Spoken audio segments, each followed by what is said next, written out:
तेज बारिश के कहर से एक बुजुर्ग महिला की मौत हो गई है। मामला कोतवाली मुंशी नगर के पूरे चेतराम पांडे मजरे पूरे कोरारी लक्षण शाह का है। विदित हो कि फूलमती, जिनकी शादी सुल्तानपुर जनपद के भाटीवासी ब्रजलाल से हुई थी, जिनके दो पुत्र हृदय राम व राजू हैं। मायके में अन्य भाई बहन न होने की वजह से फूलमती को पैतृक संपत्ति विरासत में मिली। वह यहाँ पर छोटे पुत्र के सब परिवार के साथ रहने लगी, जबकि बड़ा पुत्र भाटी में ही सब परिवार जीवन यापन करने लगा। सुबह लगभग 9 बजे तेज बारिश चालू होते ही पुराना कच्चा मकान की दीवार गिर गई। जानकारी होते ही ग्रामीणों ने फूलमती को बाहर निकाला। नजदीक के प्राथमिक स्वास्थ्य केंद्र नगिरवा ले गए, जहां डॉक्टरों ने मृत्यु घोषित कर दिया। घटना की जानकारी मिलते ही भाटी से बड़े पुत्र परिजनों के साथ अस्पताल पहुंचा। वहां मां के शव को लेकर पूरे चेतराम पांडे मजरे कोरारी लक्षण लेकर लौटा। वह वहां पर मुंशीगंज थाना व वहां के तहसीलदार के सामने लाश का पंचनामा कर पोस्टमार्टम कराने के लिए भेज दिया। अमेठी से एसपी तिवारी की रिपोर्ट।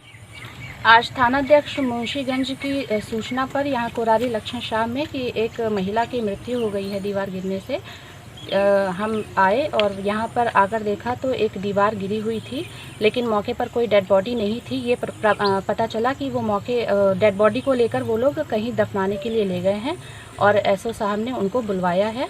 तो जब वहाँ पे उनकी पोती उपस्थित थी, जिसने ये बयान दिया कि उनकी दादी जो है, उनको ऐसा लगा उनकी एक भैंस दब गई थी और उनके बच्चे अंदर हैं, ऐसा उनको लगा। इस वजह से उनको सदमा लगा और उनकी सांस रुक गई, और जबकि वो लोग बाहर थे और भैंस भी बैठी हुई थी, उसको थोड़ी चोट आई होगी। और उसके बाद में जब डेड बॉडी आई, उनका बेटा आया तो उनके बेटे ने अलग बात बताई कि हमारी माताजी दीवार में दब के मृत्यु हो गई है। तो इसमें पुलिस पंचनामा भर रही है और पोस्टमार्टम के लिए डेड बॉडी भेज दी जाएगी। पोस्टमार्टम में जो भी रिपोर्ट आएगी उसके आधार पर कार्रवाई की जाएगी। यहाँ दीवार गिरने से एक महिला की मृत्यु हो चुकी है।